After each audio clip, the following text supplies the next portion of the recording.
You are listening to an All Games Radio Network broadcast of allgames.com.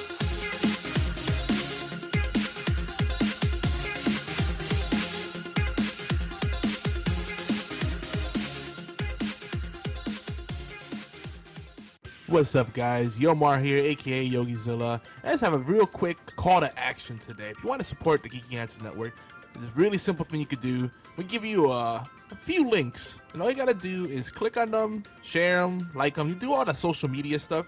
Ideally, buy something, but it's not required of you. Of course, this is just a way to help our sponsors out and help us pay our bills. And we just humbly ask that you share these links as much as you can. No pressure, no pressure. But we would greatly appreciate it. I mean, we get it. Lots of people don't have money these days. Disposable income, what is that? So donating is not always a thing. But clicking links and sharing stuff on social media, I think everybody could do that. So the links are very simple. They all start with geekyantics.net/whatever, right? So one is geekyantics.net/shiny prints. The other one is geekyantics.net/weddings. And then we have geekyantics.net/Martin Septic. And if you just share those and tell some friends, check them out, see what's out over there. And if you like what you see, definitely spread the word. I'm sure you know at least 5 people that might be at least mildly interested. We'd greatly appreciate it. Thanks so much, guys. Hi, this is Normie from Knuckleballer Radio and Zombie Cast, and you're listening to one of my favorite shows on the Geeky Antics Network. Don't forget to check out the rest of the gang over at geekyantics.net. Warning, there might be rants and food ahead and possibly inappropriate behavior. Don't tell anybody though.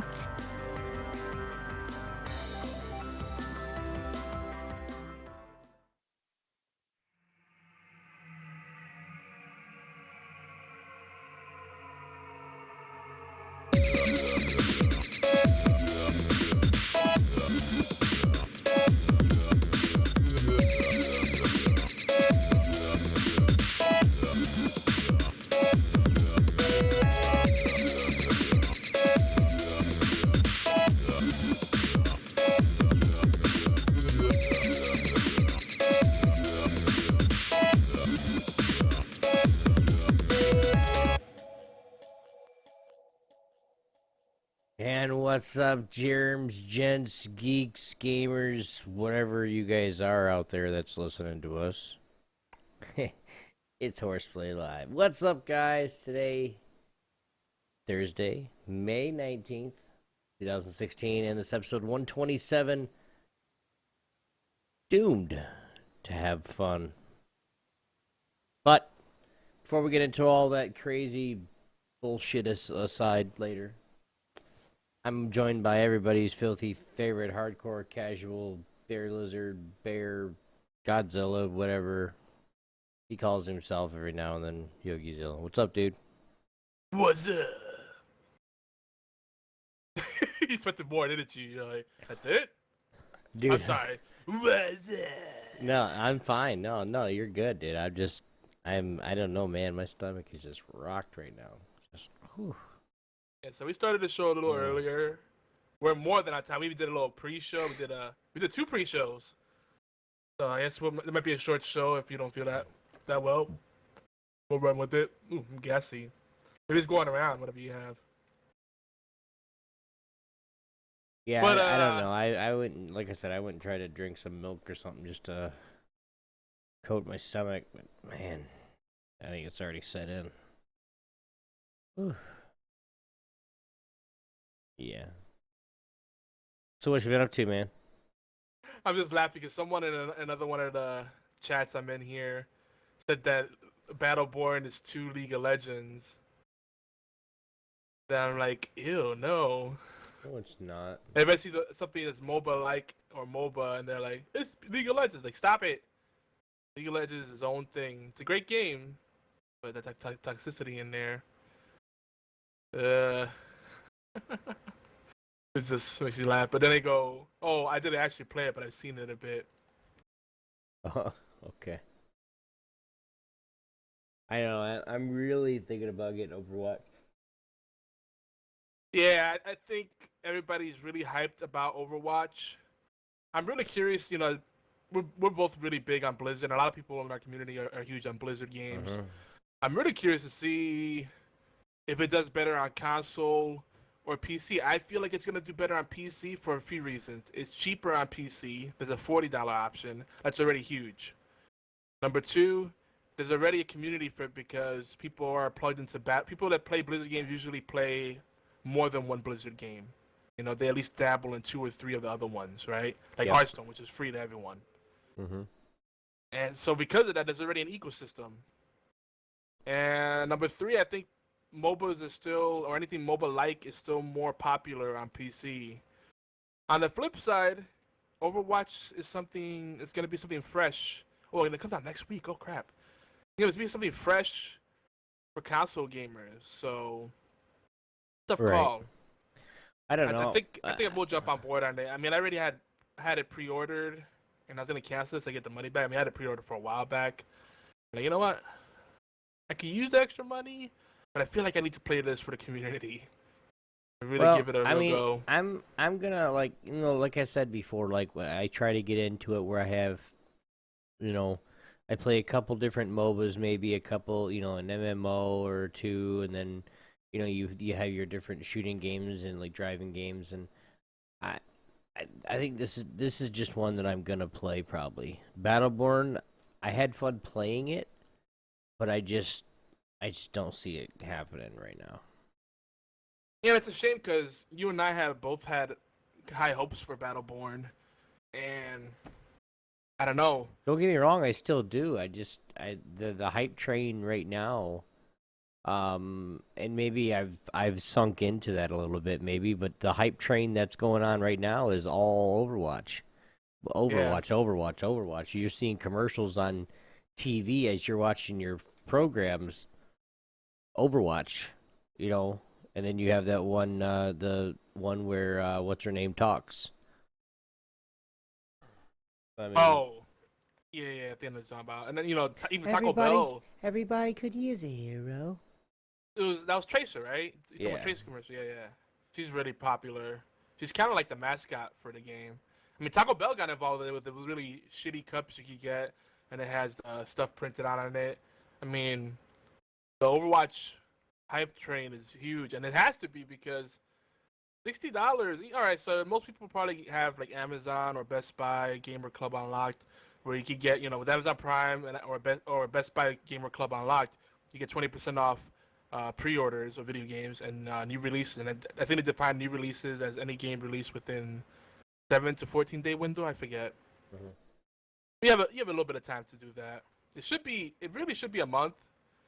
But they really want to get people to buy it, early as possible to pad those sales numbers. Right. So, you're spending, instead of $60, plus tax, whatever, you're probably spending more like 45, 47. It's a little more reasonable, right? It's under $50.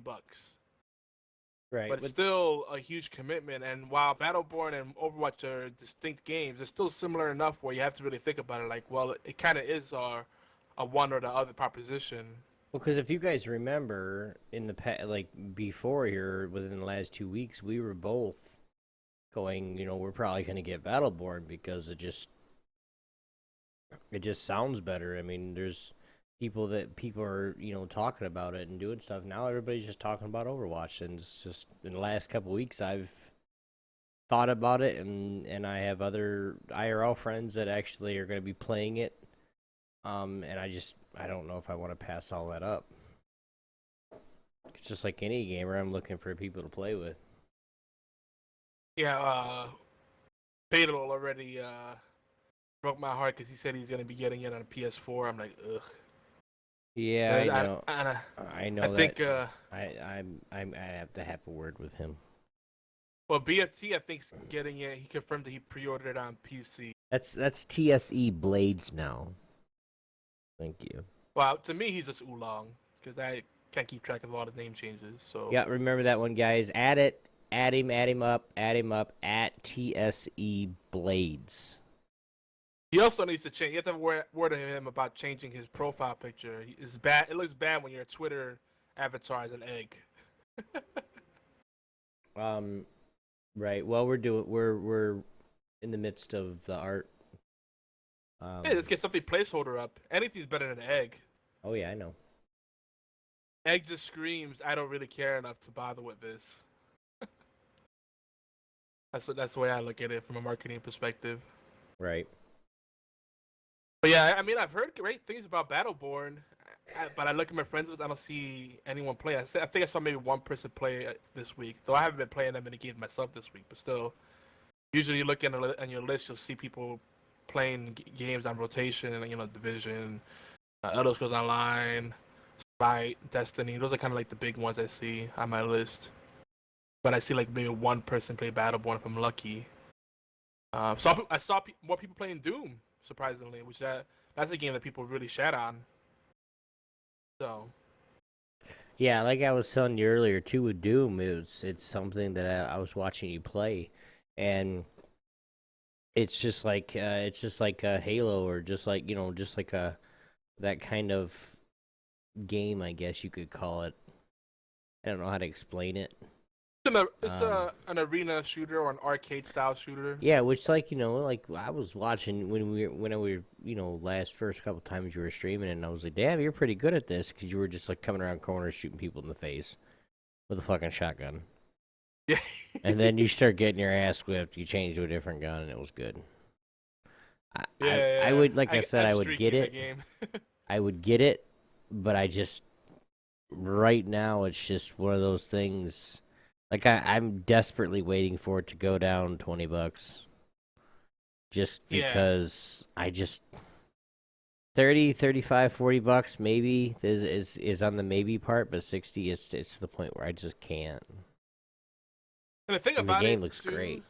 The replay value, like this is a complete package. Like, I don't usually buy with a single player, but I'm actually really enjoying the single player and taking my time with it. People are saying you can go through each level in like 5 minutes. And I'm taking like 20, 30 minutes per level, because I'm trying to search every nook and cranny, trying to find the secrets and just take it all in. Mm-hmm. So I'm really getting my money's worth with that. The multiplayer is fun. There's like 12, 15 different game modes.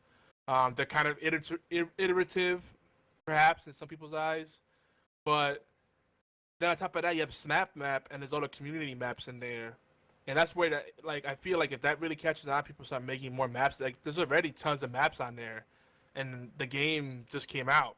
Mm-hmm. Like, and I can see that being a big thing where there's gonna be more mods and stuff. And if they really support that, like they did, with Quake and stuff like that, it's gonna be huge. Cause that's what made Doom 2 really big for me. And a lot of people say, "Oh, well, Quake is really the big game," but we'll get into that later. But like, Doom 2 had a huge modding community, and that's what made it really exciting for me. We got a friend in the house. Woo! Hello. Hey, Mark. But yeah. So Battleborn. From what I've seen, the people that are playing it love it for the most part that I know of, and it's got a very strong like cult following, like a kind of a niche. It's its own little niche. I know there's a lot of people that like Borderlands are smitten by it. But it seems to be an acquired flavor. Still a great game. I will wait for it to go down and eventually get it. But Overwatch seems like the one that everyone's going to be jumping onto in our community. So, by the way, I've been messing around with the latest OBS Studio, which used to be the multi-platform beta. I used to call it OBS multi-platform. I gotta say, they've done a lot with OBS Studio. Like, it's really stable. And I'm using that now with my PVR instead of the other software solution I was using. And it's the video it creates is really smooth, and I don't have the desync issues anymore. So from when I stream from the Xbox One, this is gonna be my solution. I'm still having trouble with Twitch alerts. For some reason, Twitch alerts are very temperamental for me lately. I just don't feel like troubleshooting it. But recently overheard on our Twitch channel, twitch.tv/Geeky Antics, where you can catch us live. Not just for this show, but other podcasts and gameplay streams and other fun stuff. Mini game nights, game nights, all kind of stuff. Someone wrote this quote. I would swim up the Amazon River with 50-pound dumbbells attached to my penis, with Oprah's queef as my oxygen supply, just to hear you fart through a walkie-talkie. We appreciate that. I think that was during my Doom, my first playthrough of Doom when I did Friday. It came out Friday, didn't it? Friday or Thursday? Yeah, it was Thursday at midnight. I got it on Friday, so I'm playing that. That's what I got in my chat. Good times. Yeah, you could probably guess who wrote that too. I don't want to guess. Maybe it's better that way. Yeah. But in case you were wondering, the wonderful opening theme that you catch in the beginning of our show is Jet Lag Dubstep. And our outro is Robot Bunny, both of which are provided royalty-free by TechnoAxe. That's Techno with a K, technoaxe.com. Out, royalty-free music, awesome stuff. Word. Toby, how's your week been? Other than you're not feeling very good right now. Oh, hectic. Very hectic. Trying to get everything in place, make steps to where, we're moving forward, not backwards. Just hectic, man. Crazy. Yeah, same here. Because we launched the organization. Well, we launched it. It was kind of like a soft launch type. Get the information out there. Getting on Twitter, getting on. We're gonna be doing like a YouTube. I think we're gonna be concentrating mostly for right now. That this very second. Eventually, we'll be doing a stream of some sort for the organization as a whole. But YouTube and Twitter and Instagram, stuff like that. When we get new stuff coming in, the logos, once we get those going and those finalized, we'll be Instagramming those out and tweeting those out, and it's crazy. A lot of work. I knew it was coming. I just, yeah. Yeah, no, I hear ya. On the network side for Geeking Antics, I got a bunch of stuff that I'm working on and kind of just doing solo right now because can't afford to pay anybody, unfortunately.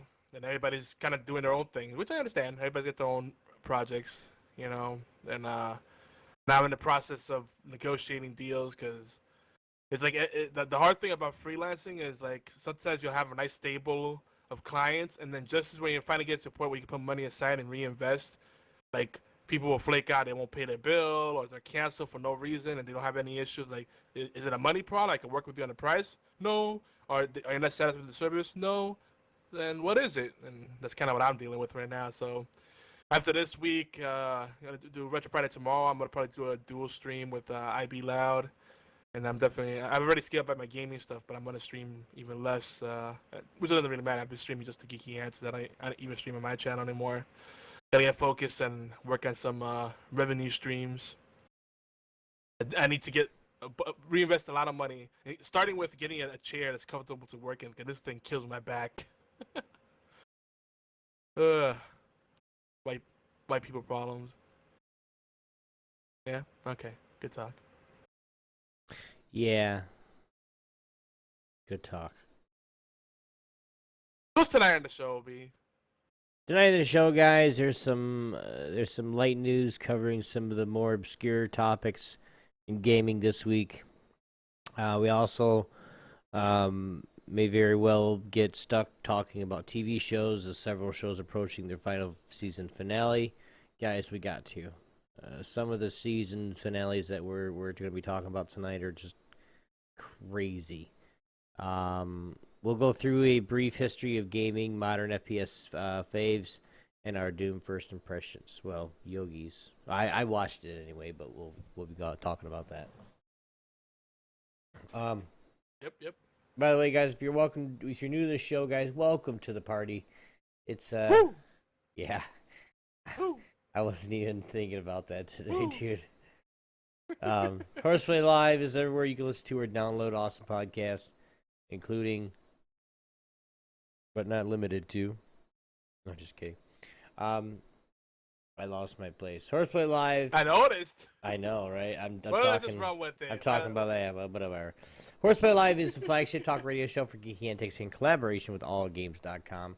Our show covers all the aspects of geek culture with a special focus on indie and strategy games, technologies, rants, issues that geeks face, and of course our community events that we try to put on or be a part of. We rant too, quite a bit. Mm-hmm. Yeah. Sometimes we'll even talk about retro tabletop gaming. Hell, even 9 times out of 10 we talk about food too. So why? We still don't know. It's okay. Yogi, Food what's is great. going on what's going on with HorsePLAY Live? So yeah, in a nutshell, we're a live show. We're a late night show. We're uncut, mostly. Well, we're somewhat segmented, but you just kind of go with the flow. So because of that, crazy things can and will happen. We may say something offensive. We may fart. We may go on a tangent about food, or all of the above. You never know what's gonna happen. So keep it open mind. Have fun with us. And remember, this is HorsePLAY. HorsePLAY. The shenanigans are abound. It's not it's not about horse play. It's not about horses. It's about the play. The play part's more important. But altogether, HorsePLAY. Shenanigans, antics, geeky antics, if you will. Yeah. See,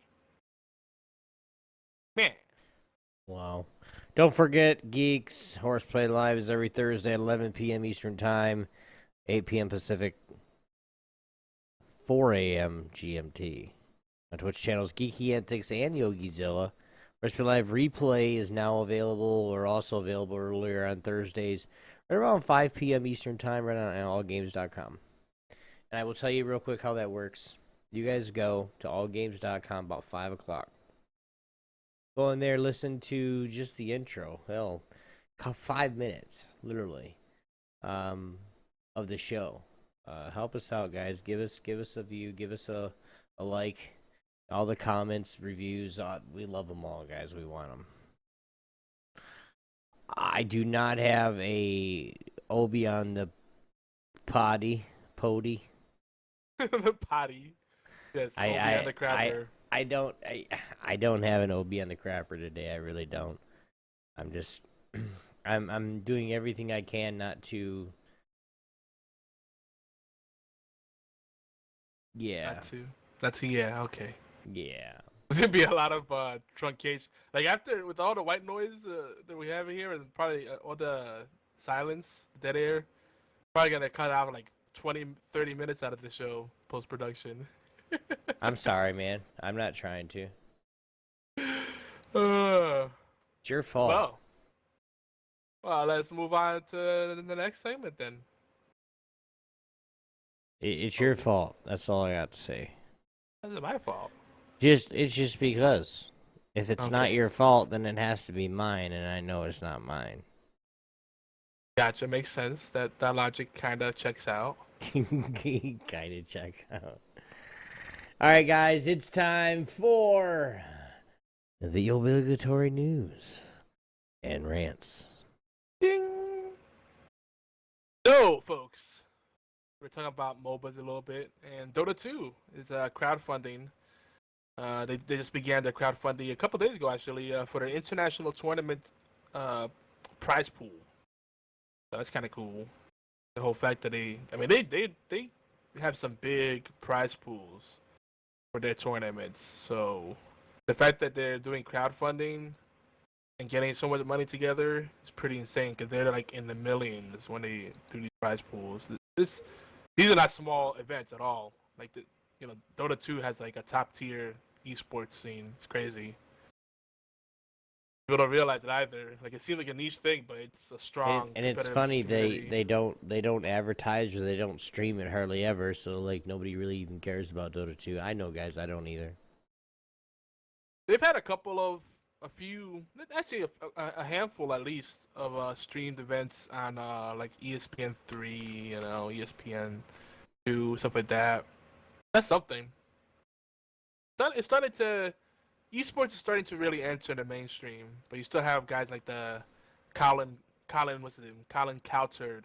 from ESPN Radio, who's like, "Get out of your mother's basement! Not an idiot. He doesn't see that this is really the direction things have been heading in for a while. But what can you do? Well, they're dumb. If that punk ass Colin, whatever his freaking name is, if that punk ass would just realize that there's some gamers that are in their mother's basement or whatever the fuck he's talking about that makes more money than he does. So, golf, homeboy. To say it's the same line of those people that say esports is not a sport. Well, I mean, you know, I joke around a lot about golf and how it's not a real sports, you know. But there was a time where they refused to televise golf because they thought there wouldn't be an audience for it, and it's doing quite well. People still tune into golf on TV. I think it's stupid because I find it absolutely boring.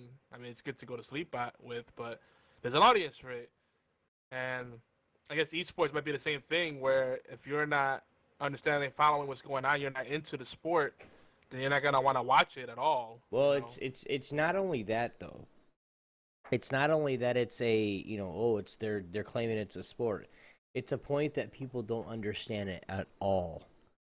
Like you get parents. Like I've talked to several parents with doing teams and doing stuff like that, and and answering questions.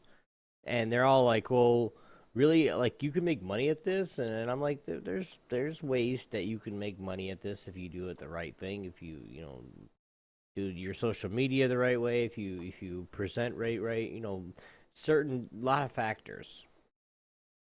And you get money making everything, really, doing anything, really, right. know? But it's these parents, like right now, parents like my mom and dad.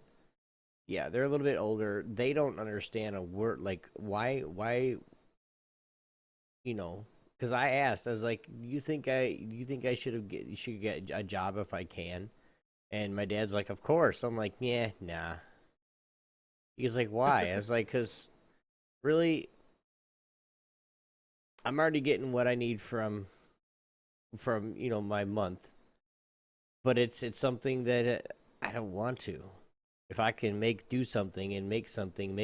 video content, make audio content, do something, live stream, do something that you could possibly make money. It only takes one time, and you can blow up. But on the other end of the spectrum, it only takes one time, and everything can fall apart.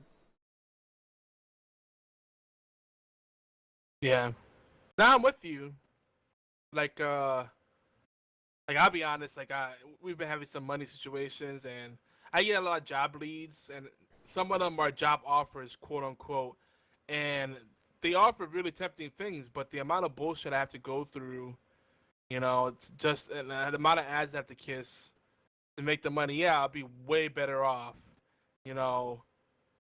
but it's just that I'm at that point where I'd rather do what I believe in, what I'm passionate about, and struggle a little bit than just jump on a job because it's money, I mean, there's more to it than that, and I'm not going to get too personal, but... Right. There's a point. I think there's a certain point where you just have to do what you really believe in, because, just because you make money doesn't make you successful, Success to me is finding a purpose, finding fulfillment in what you do, Right. That comes in many different flavors. But yeah, I think it's just funny because there is a stigma about online still. There's still people that don't get, that there's things you could do that are creative, that are obtuse perhaps, that you can make money online. And they think it's weird. It's like, why don't you just get a paper route, or flip some burgers if you really need some money? It's like, they just like the old ways. And we live in a time now where intellectual property and services are just as valuable, if not more valuable, than tangibles. And people, developing content is huge, and it's not going to change anytime soon. Mm-hmm. At least not for another decade. Because it's something to the point where we understand and see that the gaming content creation, this side of,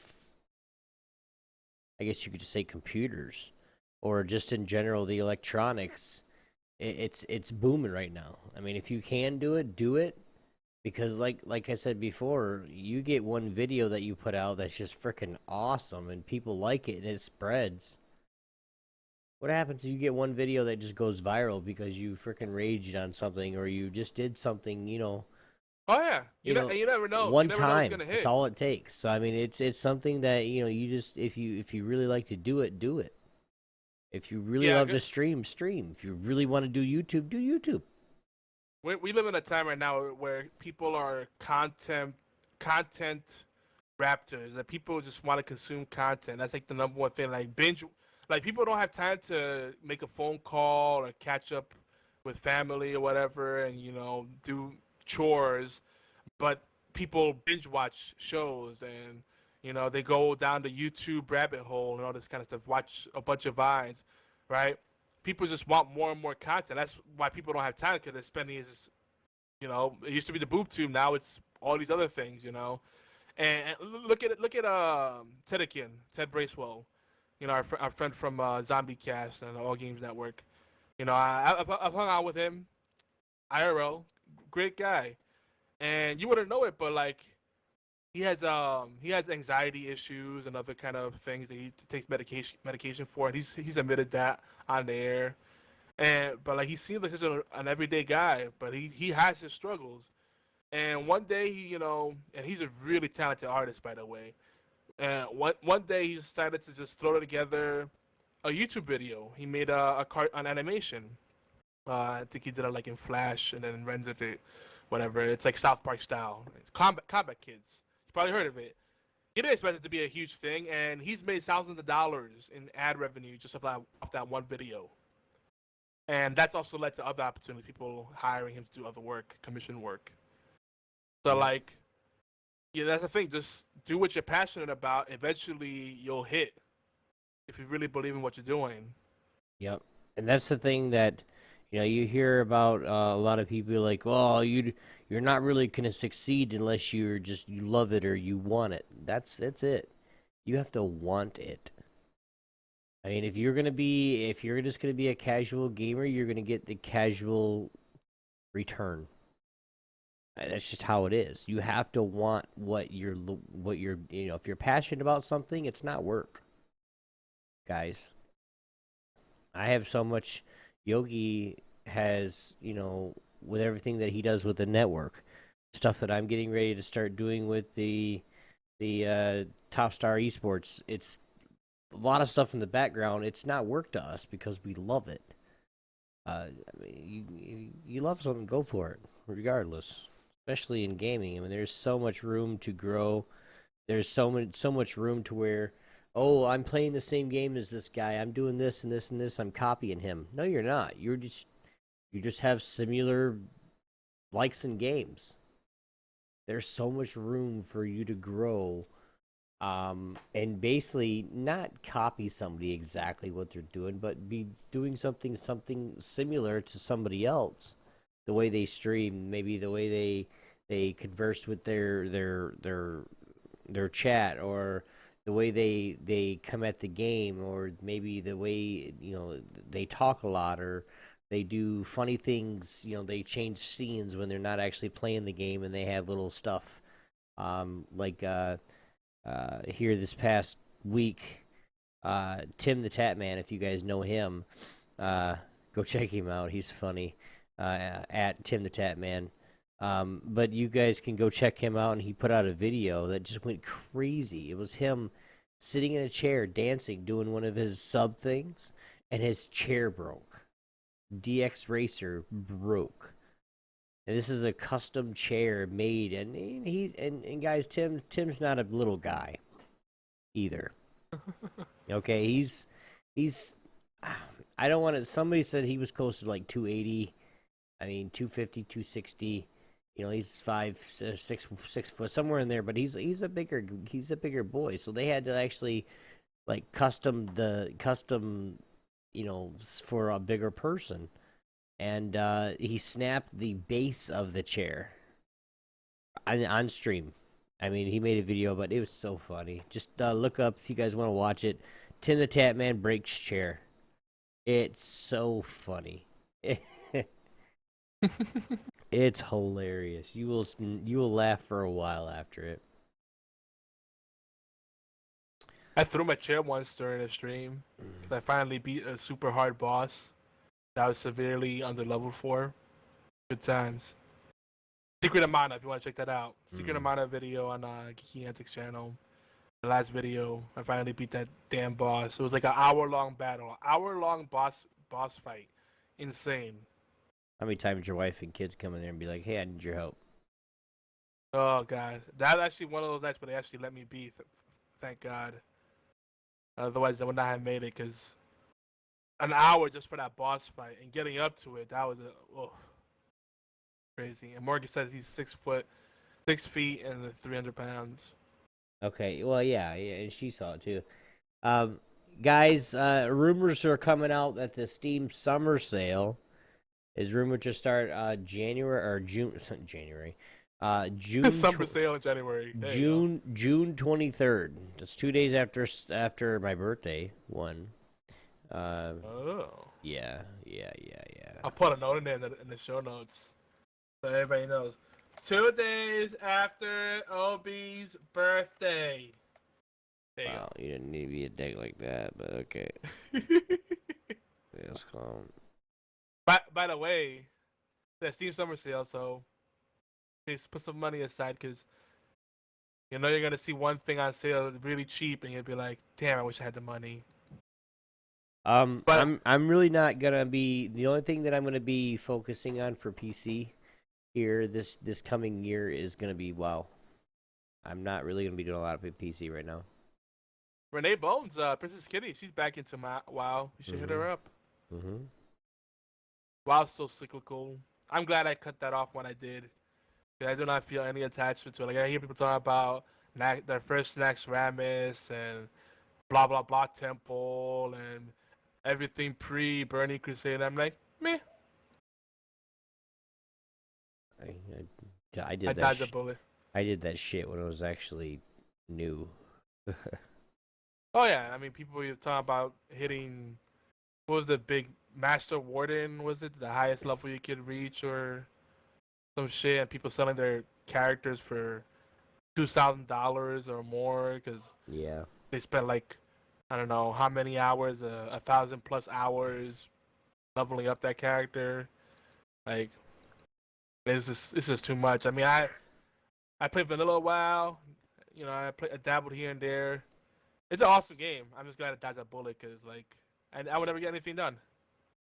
No, you wouldn't. And no, I'm actually limiting myself to playing. I'm gonna be, I'm in a guild right now that's really, really casual. Like, they raid maybe a couple times a week. There's PvPers. There's people that don't do a damn thing except sit in there and just have cash social time. Yeah. Which, those people, kind of sucks, because then they don't do anything. So, like, you can't be like, you're like, hey, let's go PvP. No, I'm gonna just sit here and do nothing. Okay. They're allowed to. If they want to pay $15 a month for a glorified chat room, that's their that's their prerogative. Yeah, well, basically, yeah. What's next on the list? So, SEGA, there's a video that went back into circulation. SEGA had the 1996 training documentary that just resurfaced, and it's neat because it's basically it documents life as a game tester.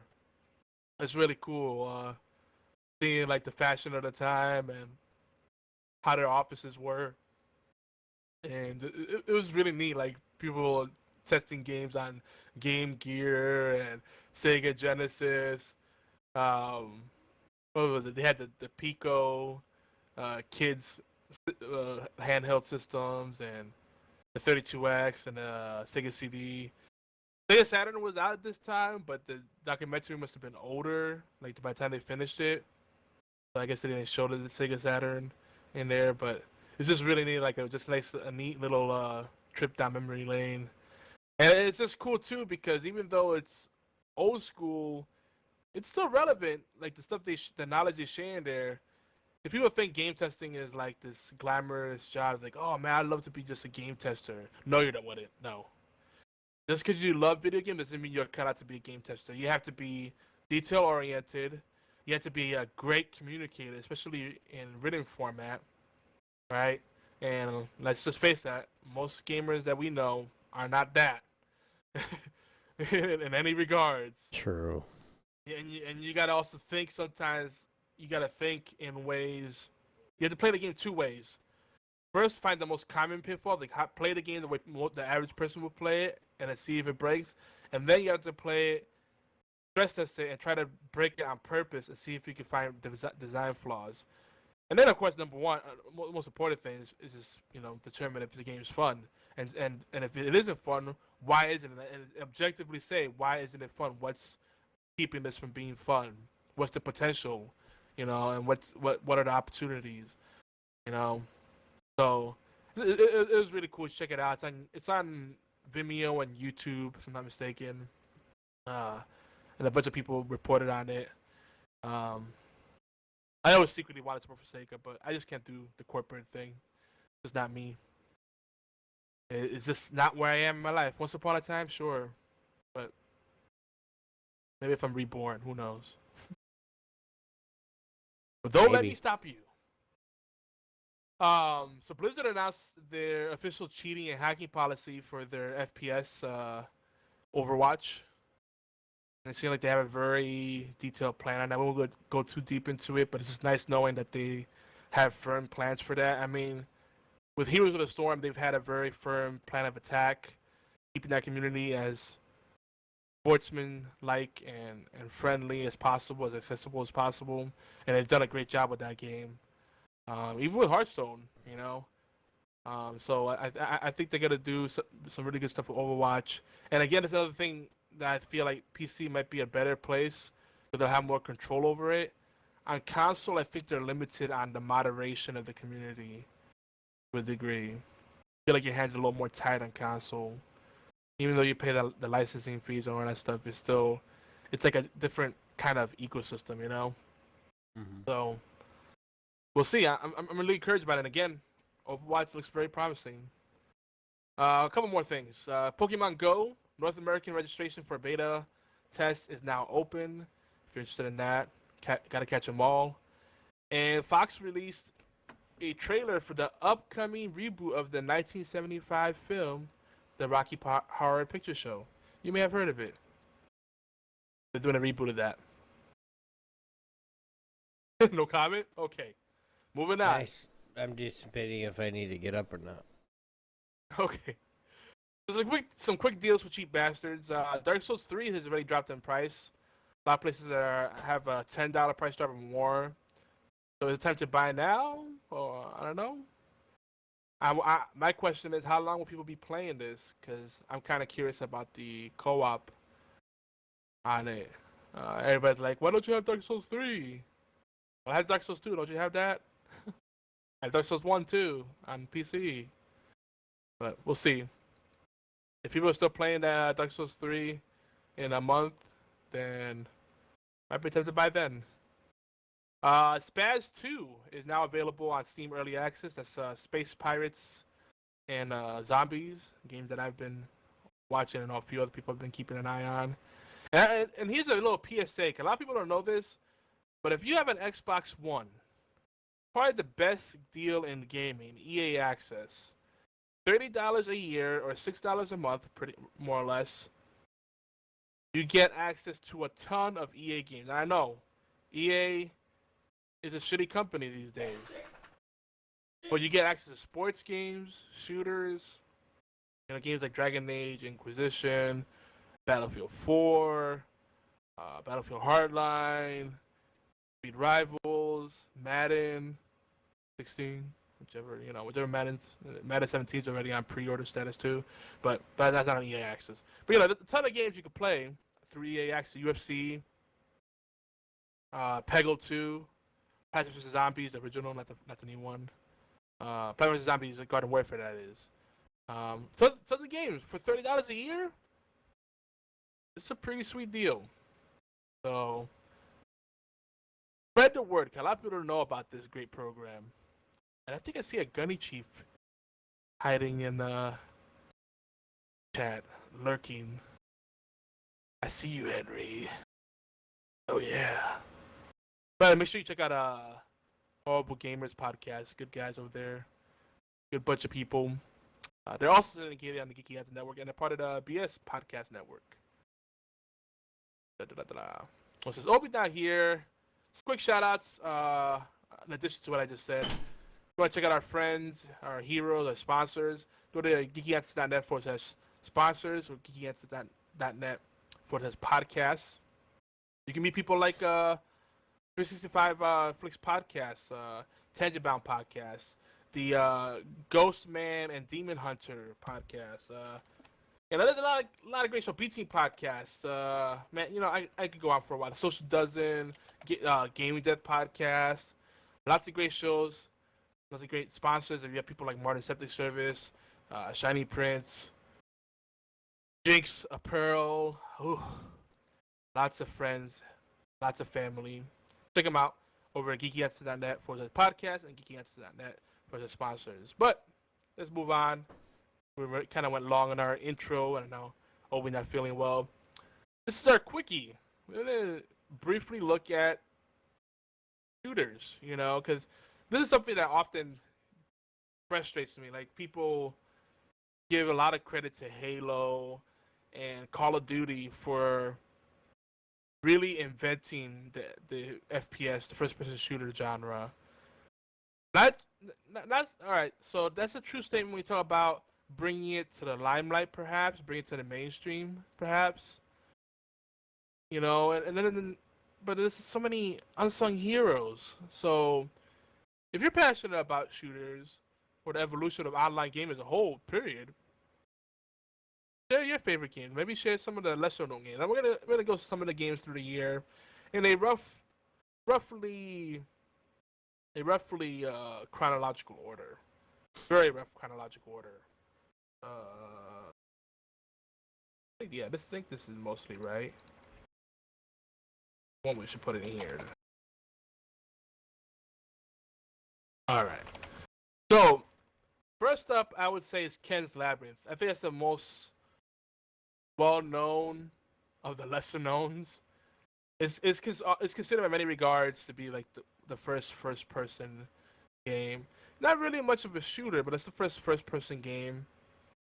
And there's some projectiles involved, if I recall correctly. Then I was Curse of the Catacombs. And if you want to know how old these games were, this is where 5 1/4-inch discs were still big, not 3.5-inch discs.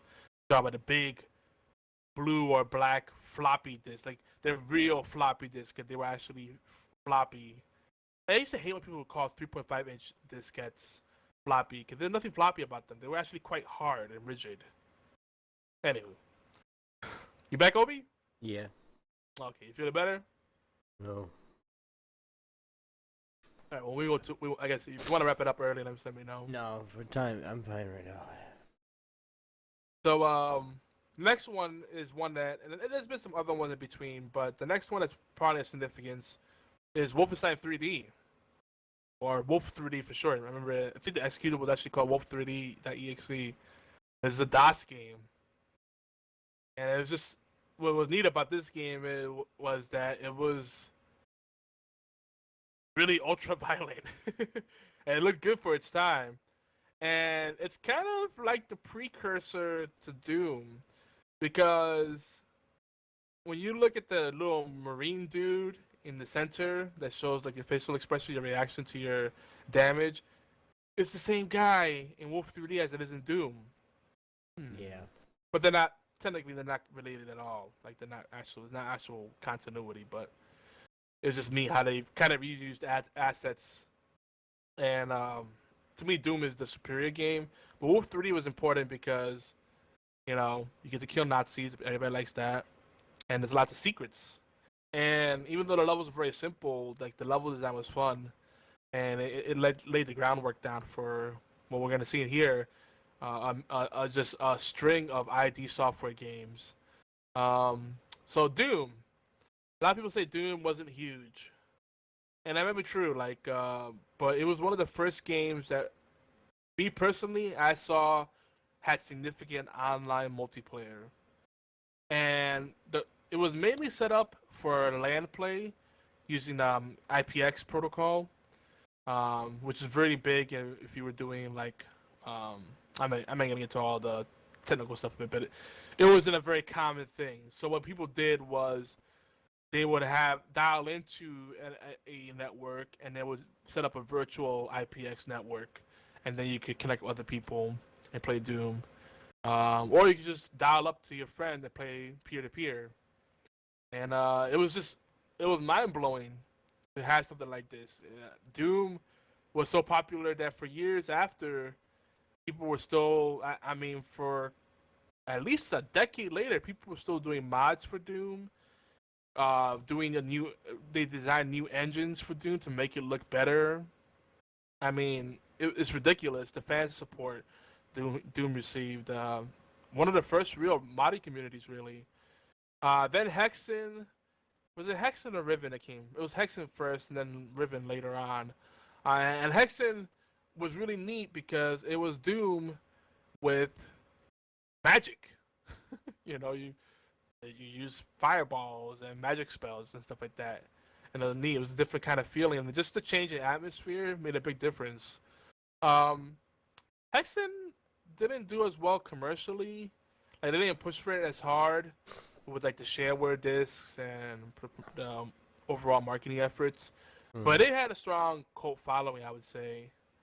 And Doom 2, I think, is where Doom really hit its peak.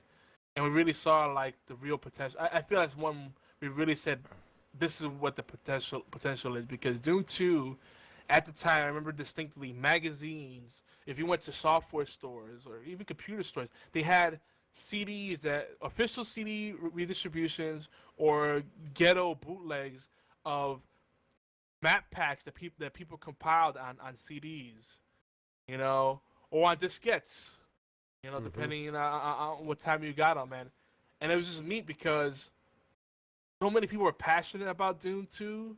They introduced new enemies, new triggers, so you can make more detailed maps. There's all kind of neat things you could do with it. The thing with Doom, with the Doom map editor, is that you didn't really have true 3D, right? It was all kind of tricks to make it seem like full 3D, but you didn't have true 3D where you actually had layers to the level. So if you went underground, you wouldn't actually be underneath where you were before. It'd be like a camera trick, and you'd be in a different area, sort of stuff like that. Like, it's strange to describe, but if you do any kind of game design or level design, you know what I'm talking about. But they did a lot of nice little things, like changing.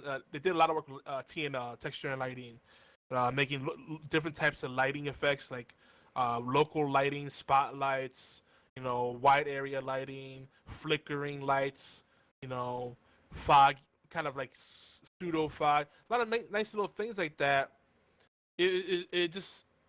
It really, like, to me, like, even though it's simple, even at the time I knew it was very simple and there was so much more you could do.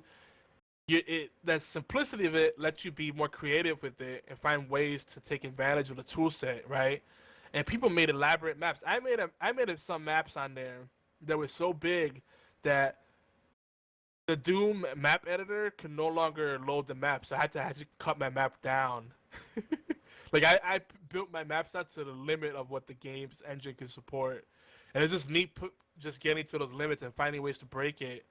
And it's just exciting. Like, I just love that world. Like, I don't know what it is about it, like the fast-paced action, like the darkness. Like, it's a perfect blend of the tension and horror, but also having the fast-paced action. You know what I mean?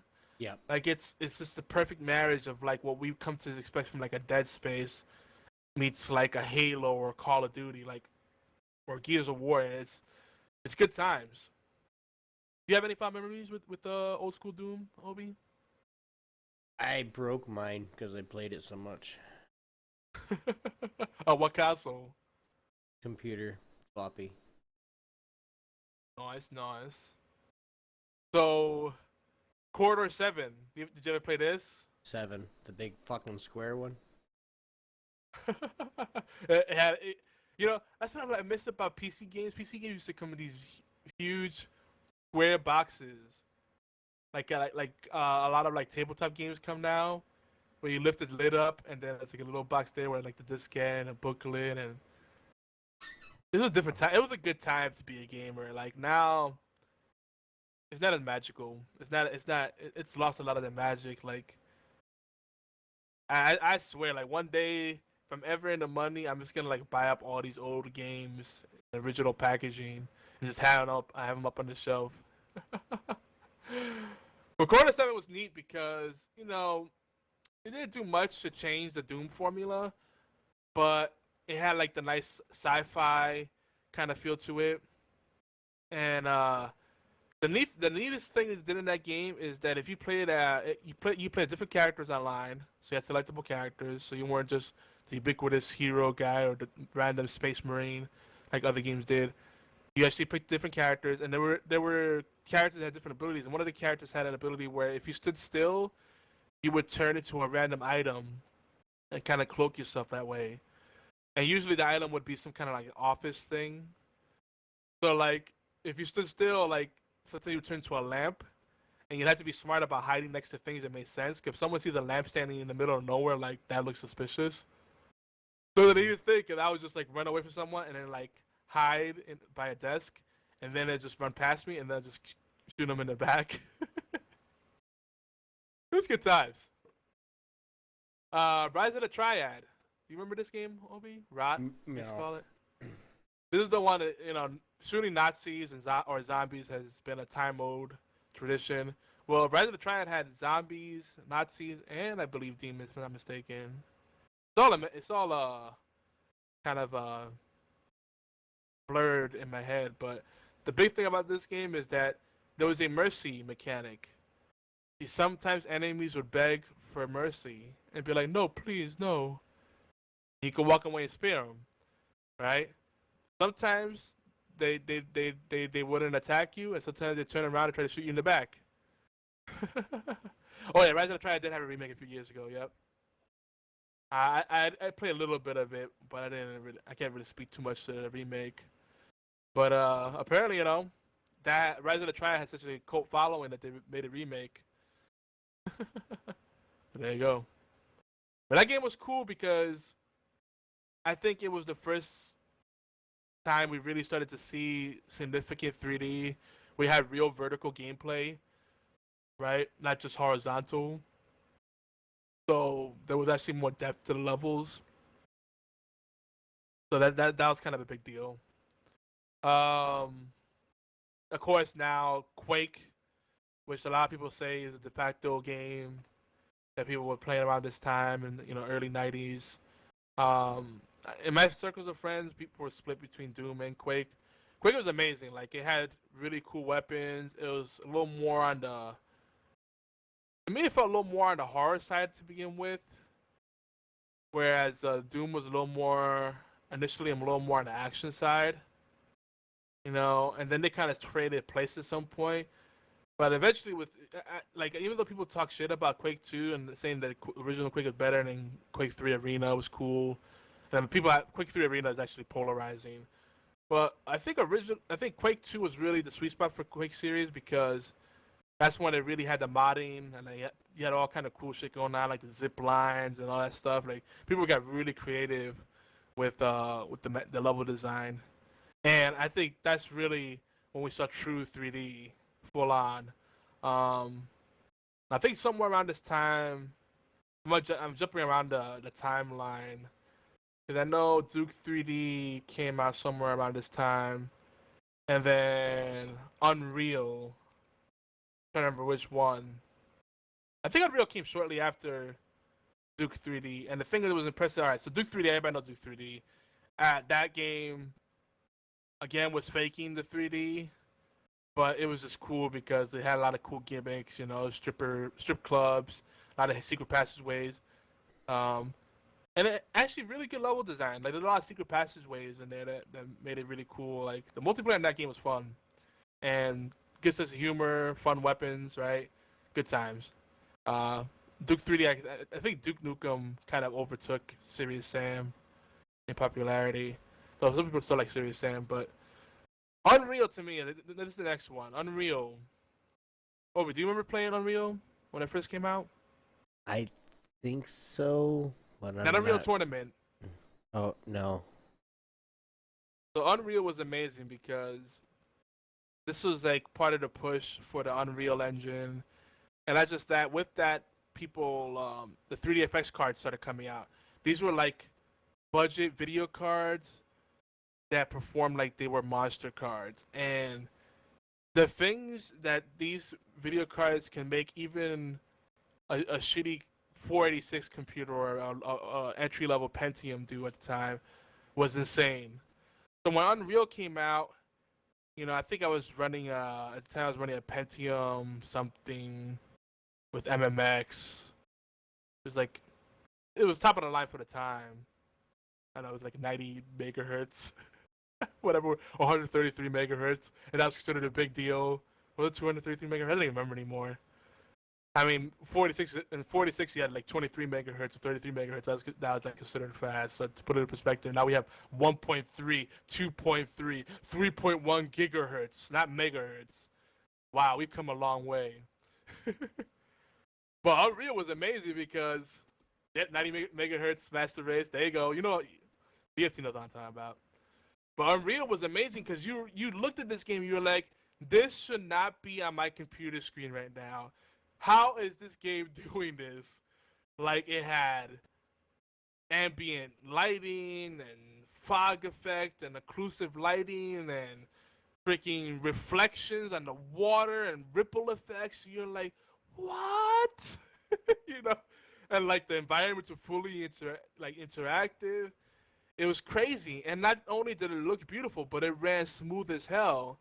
This is when they started realizing, maybe if we take the load off of the CPU and put it on the video card, we could push the games further. Yeah. And I tell you, Unreal Engine still today is amazing. Like the stuff they put out on there, like Shadow Complex, not just the Unreal games. Like there's a lot of other games that use the Unreal Engine. I can't think of other ones right now off the top of my head, but like Shadow Complex was a big deal. They even remastered that game. You can make a game Unreal, and as an indie person, you can make a budget game because they don't. I think with their pricing, last I checked, they now changed it so you don't pay upfront for it. It's free until you make X amount of sales. They ask for like percentage of your sales, so it's still profit for you. So Unreal is probably one of the best ways to develop. Unlike Unity, which to me is a really powerful system, but it doesn't translate as well over to console. It tends to lag over on console side for some reason. But Unity's still really good. But Unreal just when you talk about if you talk about games that look beautiful that don't require much effort to develop, Unreal is just crazy. They perform well and they look beautiful. Do you agree, Obi? Yeah, I'm still here. That wasn't a question, but sure. Yeah, he's like a kid that gets in trouble. Like, yeah, I'm still here. I didn't do it. All right, dude. So this is another one that I think is really big, and we're skipping a lot of games, and I know people are gonna be like, "Where you missed a bunch of really important games," and well, for the sake of time, this is supposed to be a quickie, a brief history. Maybe we'll revisit this in the future. Who knows? Soldier of Fortune 2, Double Helix. You remember this game, Obi? I do. Now, the reason this game was a big deal is because it was, to me, Counter-Strike before Counter-Strike was a thing. Yeah, I could see that. And the thing about Soldier of Fortune 2, there's still people running servers for this. And there's games that follow the model. Like they had a lot of modding. They had servers with real damage. They had all kinds of different mods. Just insane stuff. This is I think Punkbuster debuted around this time. GameSpy Arcade was still huge. Like GameSpy Arcade was starting to really grow at this time. I believe 10 had just shut down Total Entertainment Network, they became Pogo. they decided that, stay-at-home moms were a better market and they were right, more money there. Sure. But Soldier Force 2 was just amazing. There's something about that game, like the types of weapons they had in there, the realism of it, doing infiltration, like trying to get, intel and then bring it back to your base. It was an intense game. Like it had like a lot of the things that at the time did not exist, like kind of search and destroy type modes, elimination modes. Like it was just crazy. Um, I think Call of Duty, a lot of other games like and Counter Strike really borrowed from Soldier of Fortune 2. Really awesome game. All right, Unreal Tournament. Now, this is one I know a lot of people are very passionate about, and it's arguably the de facto arena shooter. What do you think, Ob? Unreal Tournament, I really enjoyed it. Yeah, it's fast paced. You had bots. The bots actually played well.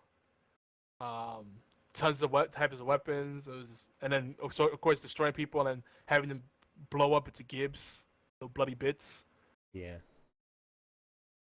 And now, and you know what? They have the new Unreal Tournament. It's free to play now. We should play that sometime for fun, for funsies. The latest Unreal Tournament is Yeah, I saw that on Xbox. free. Hey, good night, Gunny Chief. Take it easy, man. But yeah, Unreal Tournament is a great series, and really, it's a series that focused almost exclusively on the multiplayer experience. And I think that was really cool. Like you could play with bots, you could play alone, but it really is when you play with friends or play with random people that you really had a good time. And just having the announcer and a mega kill and all that kind of shit, and it just really got you hyped. And again, a lot of like big esports games kind of borrow from that, that kind of all the different mechanics and all the different features of the things that make you get excited, get that hype going, even if you're just watching, right, as a spectator, because you had the option and then just watch as a spectator and just zoom in and zoom out. That game, again, ahead of this time. There's a few more. We'll just mention a few honorable mentions. Return to Castle Wolfenstein. This is when we haven't seen Wolfenstein for like a decade before this game came out. And it was a fantastic return, heavily modded. You had enemy territory and a bunch of other mods. Great game, World War II setting, right? With a little bit of supernatural stuff in there. You had, my favorite was the nude patch for the elite assassins. So the girls, when they would flip around, get a bunch of really bad polygonal boobs. Yeah, we know you're a pervert. All right, Tribes, I think, is a huge game to mention. I don't think Tribes gets enough credit, and I still see a lot of games kind of rip off from it. I'm not gonna say who, but Tribes, fantastic. It has you had jetpacks and you build sentry guns and you had vehicles, shields, amazing. And then my very last honorable mention is gonna be Doom 3. Most of people shit in that game for being like a shitty corridor shooter. Doom 3 is fun. I still go back to it and now and then for Retro Friday and stuff. Not a bad game, and it's very much Doom. Damn! BFT says Tribes allowed into Tribes Ascend the other day and unlocked everything. Yeah, and Tribes does still live on with high res. I'm talking about like the original Tribes, and then it was Tribes 2. That wasn't as popular, but yeah, pretty much most of these games we're talking about. Like Tribes was like what, late 90s? 97, I think. 98. Yeah. Doom 3 is the only one of these that's kind of recent. I mean, it happened at least during last console generation. But now we mentioned all this because shooters have come a long way, and I think it's important to recognize some of the things, the source material that they borrowed from. Ooh, BFT says think I have my Star Siege Tribes disc around here somewhere. Nice. Yes, sir. You know what? It's not really an FPS. I'm gonna mention it anyway. Ultrabots. That's somewhere around Doom time. Cause that game was really neat. Anyway. So what have we been playing? What we've been watching? Let's just jump into it. Cause I know we want to talk about TV. Obi, I know you don't watch Game of Thrones, right? No. I won't say too much about it other than I'm really enjoying this season. And let's just say families are reunited. And Spoiler we're alert. finally... What's that? Spoiler alert. Well, that's very vague. I mean, there are going to be spoilers for the next 15, 20 minutes, just so you know, guys. But, you know, no, for a while, the storylines were going in separate directions, and then they're finally converging, so that's cool. So, I haven't watched the latest Gotham this week. I need to catch that. I did catch up on Agents of S.H.I.E.L.D., which I know you want to talk about, and The Flash and Arrow.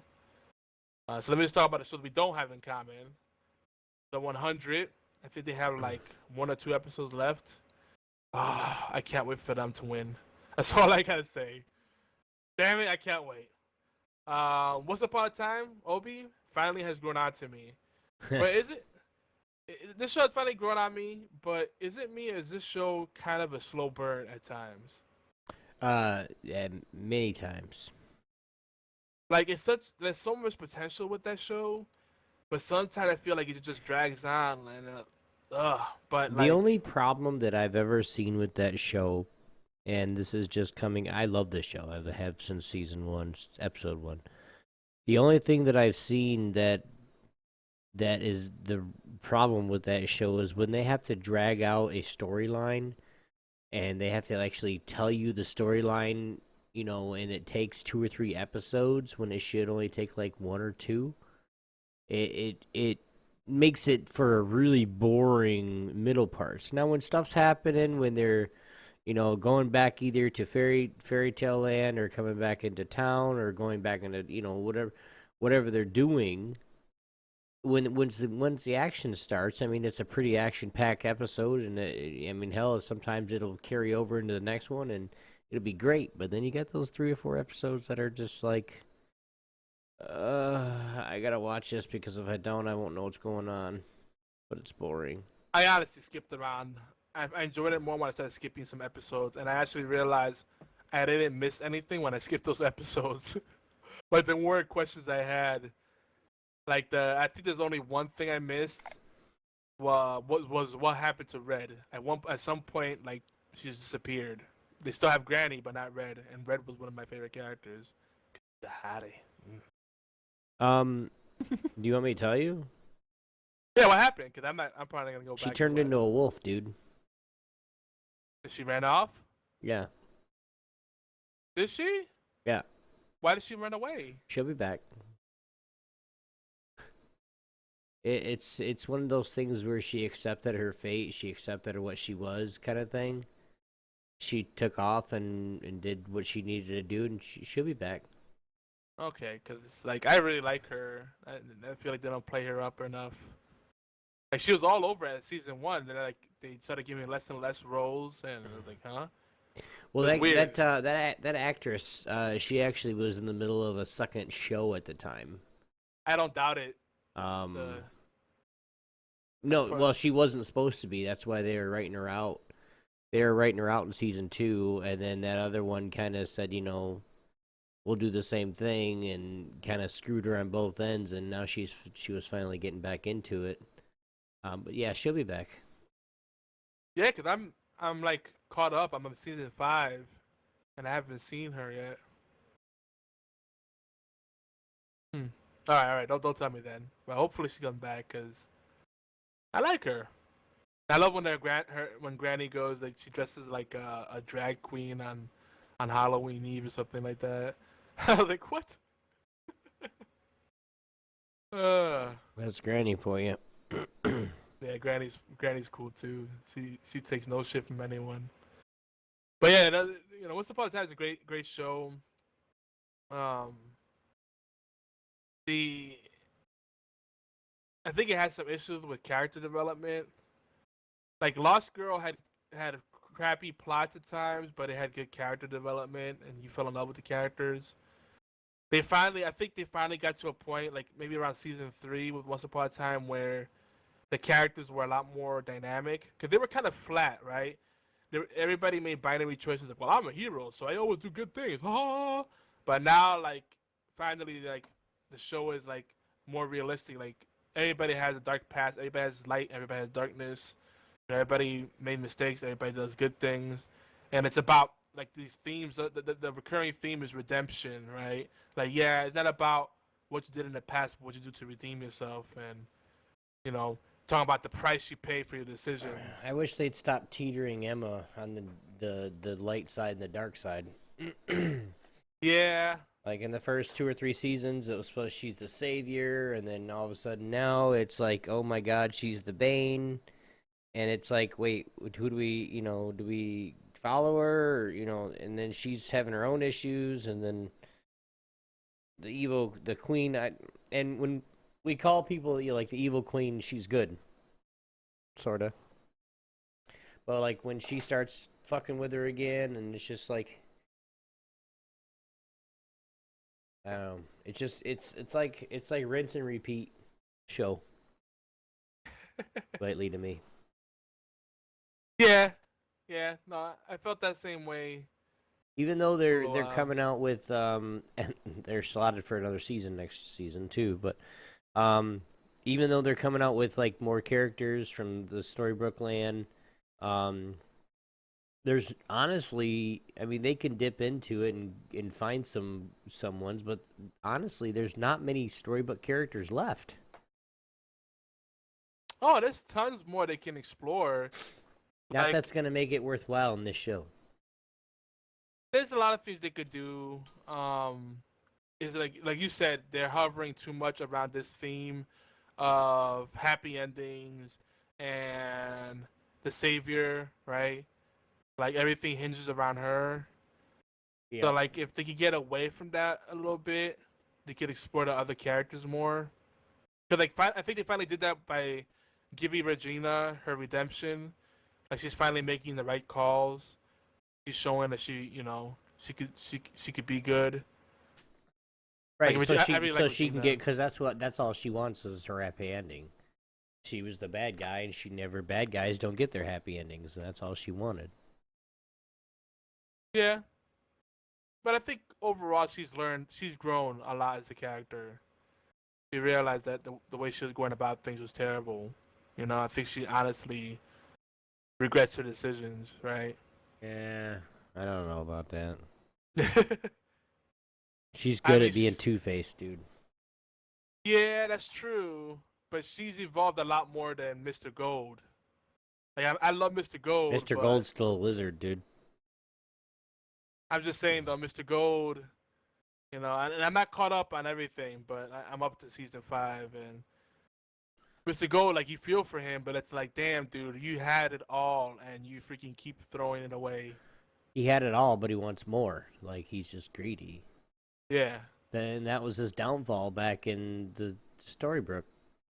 Not Storybrooke, but the Storybook. That was his downfall. Yeah. That was his downfall back then too. That's why he took on, the Dark One. That's why he took on that power, so he wouldn't have to be a little bitch anymore. Really? I mean, he got his ass kicked right in front of his kid. I mean, come on. I mean, he's one of the most powerful beings in all of the realms, but he's still a coward. That's kind of like, they've played up that theme a lot. It's like, all right, we get it. He's a coward. Let's move on. Evolve him. Show more to him. Right. Stuff he's got to give with his character. I did enjoy the bit with with Hook and him calling him the scaly, basically the Dark One would be, the alligator, the crocodile, and then Hook is Hook. Yeah, he kept calling him crocodile. Yep. Because actually in that show, Once Upon a Time, he actually cut Hook's hand off. Yep. But he looked like a scaly, he was he was like a crocodile. That's why he looked like one. That's why Hook's story in the show was the crocodile took my hand. Well, he cut his hand off in a sword fight on Hook's boat. Like I like Hook now, but like that one thing pissed me off. Like, all right, the guy, this woman obviously, is smitten by you, but she's married. If you have a code of honor, just and if you really care about someone, let them do things the right way, right? Cut things off properly. He's still at heart. He's still a pirate. Right. I get that. So he's gonna sit there and be like, okay, I want to do the right thing, but I really want this girl, or I really want this person, or I really, really, really want this. So he's gonna take what he wants. He still reverts back to that Hook mentality more times than not on the show. Well, the wife is more to blame because she was just abandoning her child and just so frivolous about it. Well, I never loved you. No, you did. That don't bullshit anybody. That's just a stupid excuse. Like, you just want to see the world. You want to frivolous and calling it love. Like, that whole bit pissed me off. Like, it's just I hate people like that. It's like, oh, what? But I love him. It's like, you barely know him. Oh, where his mom actually abandoned him for a pirate ship. Yeah, because Rumpelstiltskin went to the bar. She's over there hanging out with the pirate. Come back to the house, and then she runs away. And it's all bullshit the way it happens. Like, if you're unhappy, just freaking confront him. They'll be like, well, I never loved you, and then the kid's suffering too. Like, that's fucked up. Well, in the way it was brought it down, like his dad was a little bitch too. Oh, God. So like he kind of learned being a bitch from his dad anyway. So it's kind of like, once his mom left, and basically because his mom left because the pirate was a big strong man, and she was married to a freaking little retarded pussy. I mean, he was, it was just something that she just left. I didn't agree with it the way they kind of run that angle, but I mean, it worked. No, I mean, they did a good job. They made you hate Hook, and then he evolved, and you appreciated him more. But he was despicable to begin with. I loved him. No, I didn't like the way he went about that thing. I don't want anybody. If someone said they love me, I said, all right, well, look, handle your business, and then once you handle your business, then we do this the right way. I don't want a married woman, and leaving your child behind, because what's to say you won't do that to me, right? Dude, they're pirates. They don't give a fuck. The only reason they wanted her on board anyway is because it's a freaking... You're going to use her as a fucking stool. Yeah, but then he fell in love with her. So, he's a softie. That's the thing about it. Yeah.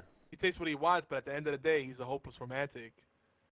Come on, he was like a little lost puppy chasing after Emma. Big wuss.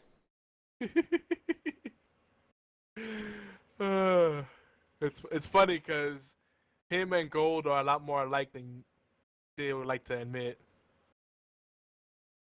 If you think about it. Yeah.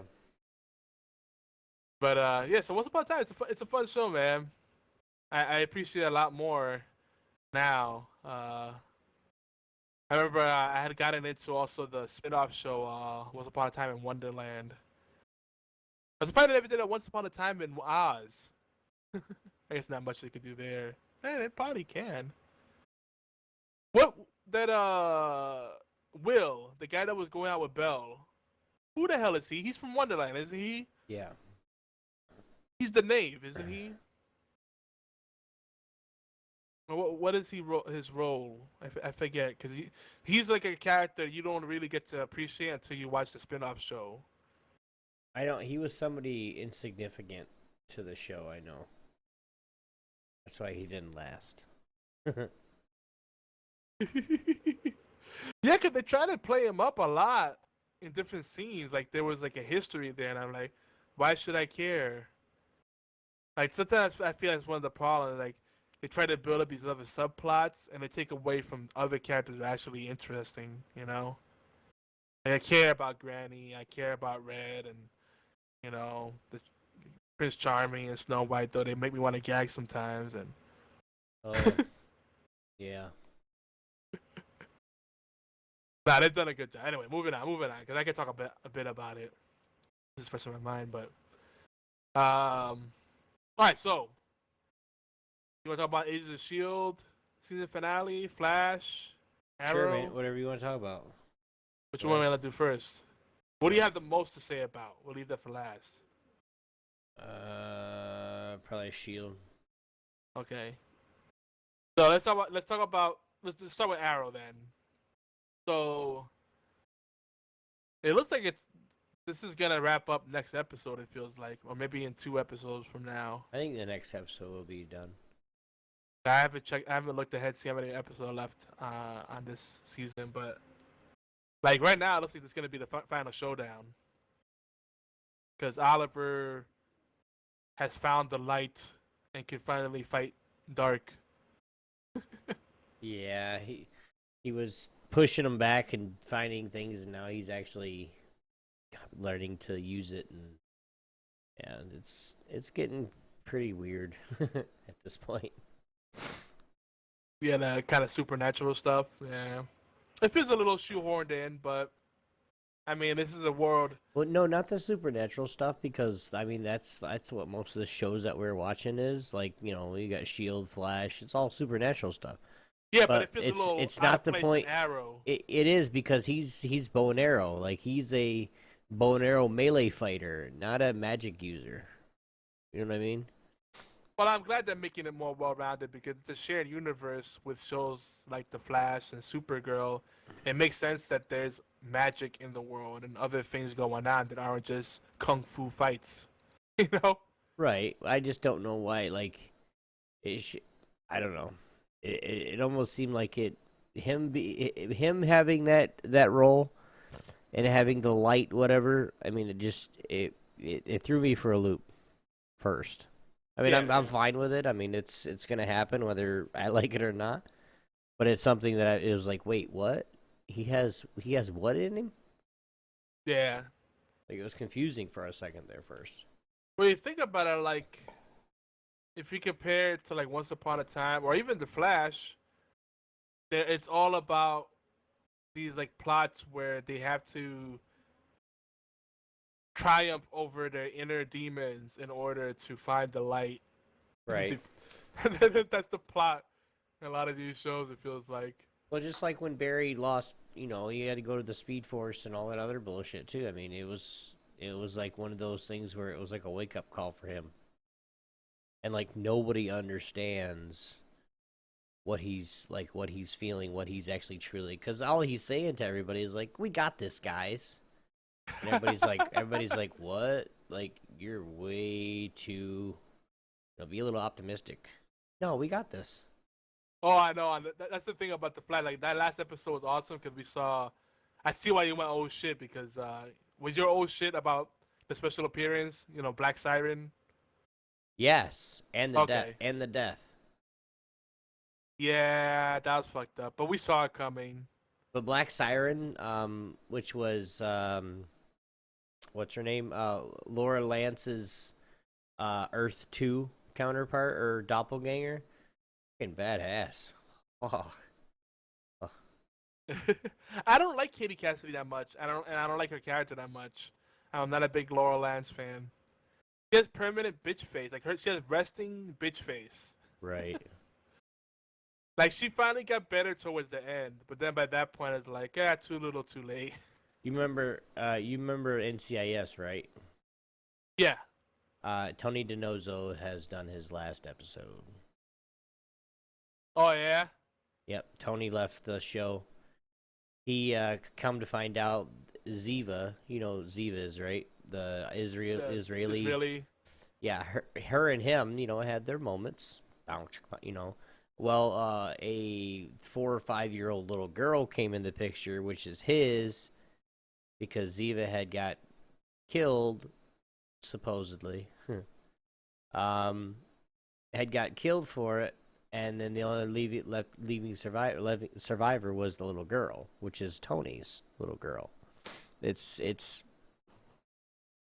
I don't see him being gone forever, but it's something that it kind of sucks because he's like a staple of the show.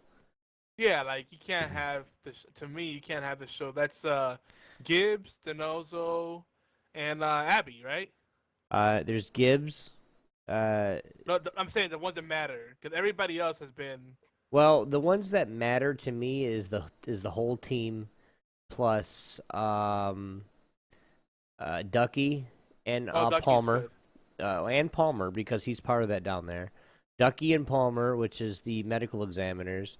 Then you have Gibbs, you have Denozo, you have McGee, and the chick. I still don't remember her name, but like KT or something. But like it's come down to it where like the last season or so is like, okay, she got divorced from her husband. Now McGee and his girlfriend or whatever she is, the one that's in the wheelchair, is back together, and it's just, yeah, it's been a really, really good show. It's been out forever, so. Yeah, it shows like what 7, 8 seasons in. It feels like. Oh, shit, more than that, dude. Really? Yeah. Agents of S.H.I.E.L.D. final episode. Well, real quick, because BFT had some feedback about Arrow. So he said Oliver learning magic was something available to anyone. Light and dark was just two sides to that again. Everyone had nothing special about him. Oh yeah. And when the point is not so much that it's. I mean, there's a lot of things said in that. I don't even know how to even approach that. Other than that, I feel like they need to have more variety like that on the show. Because if it's a shared universe, then it makes more sense to have more of that stuff. Like, what will Oliver do when he's confronted with metahumans or by magic? Because kung fu and really good aim only takes you so far, right? Right. Well, I think I'm honestly wanting it to happen, which I think it really should, but I think they're going to be doing some more crossovers next season with the Flash, and then Supergirl is going to get in there, and then I think it's going to be something to where all the metahumans that the Flash is battling right now, right? Oh yeah. So like I think Oliver might have to help, or something leads him over to Star City. I don't know. See. Well, Oliver's in Star City, and the Flash in Central City. Yeah, Central City. Yeah. They're not that far from each other. No, it's like Minneapolis and then St. Paul, and the Twin Cities. It's like that literally. Yeah, so it just seems funny to me that there is a more overlap. And, BFT brought up another point that, we were talking about this for a while. It was rumored, but now it's confirmed that Supergirl is coming to CW. And I said this from the beginning. Supergirl didn't feel like it should be on CBS. It just felt like it did not fit. So they already had a crossover between Supergirl and The Flash. Now, that pretty much gave it away. They were eventually going to move over. So it's going to be neat seeing what they could do with Supergirl, Arrow, and the Flash. So Mark Guggenheim is kind of hinting that the Arrow is almost done. Like he's almost done with that. I don't know if like they have 1 or 2 seasons left or what. That'd be a shame. As far as I know, rumors are it's the last one will probably be this next season. Interesting. Rumors are rumors. Rumors have it. So they gotta have. I'm hoping they have more of a superhero team based. I don't know, a Justice League TV show. They probably won't do that, but we could wish. All right, so Agents of S.H.I.E.L.D. So season finale, we had a double episode. Mm-hmm. A lot of stuff happened. We see Daisy is really beating herself up. She hates herself. She feels like she's dirty. She's evil. She needs to be punished. But then on the flip side, dirty girl. But then the flip side, like she looks like shit. Like she's like all pale, and she's got bags under her eyes because like tapped so much of her blood. He was, yeah. I was like, he was draining her blood, dude. And she's I like, know. the one thing that made was starting to weird me out. She's like, well, how much do you need? And he's like, all of it. I'm like, wait, what? So you're gonna kill her? Or what's going on? Oh yeah, he was going to kill her. He said all of it. He was going to drain every last bit of blood out of her. And you could tell like she had maybe like 2 or 3 pints left. What do we have in a human body? 8 pints? I forget. 8 to 10 pints. I don't know. I forget, but it's not as much as you would think. Like it's not in gallons. It's like less than you would think. So like, I mean, they were sucking the blood out of her. So yeah, if they didn't get there in time, she would have been dead. But like the thing was crazy. Like then we realized that she actually had she was like a junkie. Like that's another reason she looked like shit, because she was really like hurting because she wanted her fix. Mm-hmm. So we find out, that being part of the hive is like a drug. Like it puts you in a state of euphoria. Like you still have some degree of self-awareness and self-control, but it's just like you're just in a state of nirvana. It's like out there, like, whoa, man. Now, the big guy, right? That big demon-looking guy that helped Daisy? Lash, yeah. Right. So in your opinion, what did he actually do when he pulled that out? Because he pulled something else out of her to basically make Hive not want her anymore. He made her immune to his powers, basically. Like, he couldn't do the instant kill thing on her, and like he couldn't take her over again. So like what he did specifically, like he pulled out like a blue thing, like a blue essence. It was weird, but I don't think it really mattered. I don't think they're gonna address it either. Yeah, it was just kind of weird because like it's like he gave her the cure to him so like she could actually fight him, because when she was laying there, he's like, "You're free now." Yep, yeah. But I felt kind of bad that like Lash let his guard down and then he got killed. Yeah, it was inevitable. Fuck it. Kind of stupid circumstances though, but right. It's the whole, they wanted to play up the whole, every Inhuman has a purpose, which makes you think, like, I don't know if that's played out completely. There's got to be more Inhumans out there, and is there still a big grand scheme going on? Like, in ways, this is kind of playing out like an X-Men storyline. And since they can't do X-Men with mutants, they're kind of doing this with the Inhumans. Like, I'm feeling like now this brought awareness of, wasn't there like an ordinance plan passed to stop Inhumans and all this other stuff? BFT says that the blue was Lash's energy, and it was the parasites Hive implanted.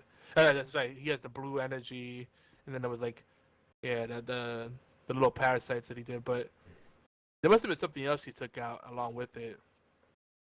Some of her negative energy. I don't know. Well, because it was like, it wasn't to the point that because he looked at her, and then because when they were on the Quinjet, and she's like, I take me with you, take me back. And he walked over to her, touched her face, and then instantly went like, "No, I'm good. I don't want you anymore. You're not worthy, or you're not whole," or whatever he said to her. BFT else, where is Black Bolt and the other Inhuman heavy hitters? Are they still just chilling on the dark side of the moon? Yeah, probably. Yes, yeah, that's what I'm saying. That there's no way they finish with this Inhuman stuff. Oh no, it's not done. It's just like they gotta think about what they're actually gonna do, because if they go take this show into the the right direction, everything will flow right, everything will be fine. But if they do something like introduce an Inhuman that is not that kind of player number, I guess you could call it. If they put out too big of a player number, they put out a 10. And all they need for this next season is to start out with a 5 and then work their way up to a 10. They could really screw themselves. like big time. I'm done. Yeah, I feel like it with the humans, like a lot of characters from the Marvel universe that we've known as mutants, they get repurposed as Inhumans, especially if they are not central to the X-Men universe. They can get away with it and put them in there because they, there's loopholes in the whole deal they have, right? They can't mention X-Men or the mutants or any of the properties, but there's still a lot. There's still a ton of characters out there. So I'm curious to see what they'll do next. The way they left this off this season, there's gonna be more, but It was a good stopping point, I thought. I mean, I Yeah, was a little disappointed at the end of how it ended, but it was a good stopping point. Like they both, Electro, I can't remember his name, but they actually blew up. Lincoln and Hive blew up in the same. Like he's like, I'm finally getting something that I've eluded for all these years, and the true form of Hive was fucking awesome. yeah, he was like a kraken. Yeah, dude, he's like the guy from Pirates, the pirate from Pirates of the Caribbean. Oh, Captain Davies or whatever Yeah. his name was. Yeah, that was dope. Yep. I was like, dude, No. that's freaking awesome, because he was going to get into Coulson at one point, and so he revealed his true form to Coulson. It was fucking cool. Yeah, that little showdown they had, which wasn't really a showdown. Mhm. But no, I like the ending just because we saw that they humanized Hive. Basically, all he wanted was all this time he was seeking understanding of human beings, and he was seeking connection, and he got it towards the end, but it was too late by then. But you finally saw like, well, this is something that I never understood, never got to experience myself. So cool, like he accepted his fate. Right. But it was also cool when we saw like, well, I'm gonna show them something they never seen from me yet, rage. So it's like all the shit that Hyde had done before was like him being calm and like, oh shit, rage. I don't want to see that. But yeah, BSC said the same thing. They showed the human side of his motivation, of Hive and his motivations. I almost feel sorry for him too. Yeah. Yep.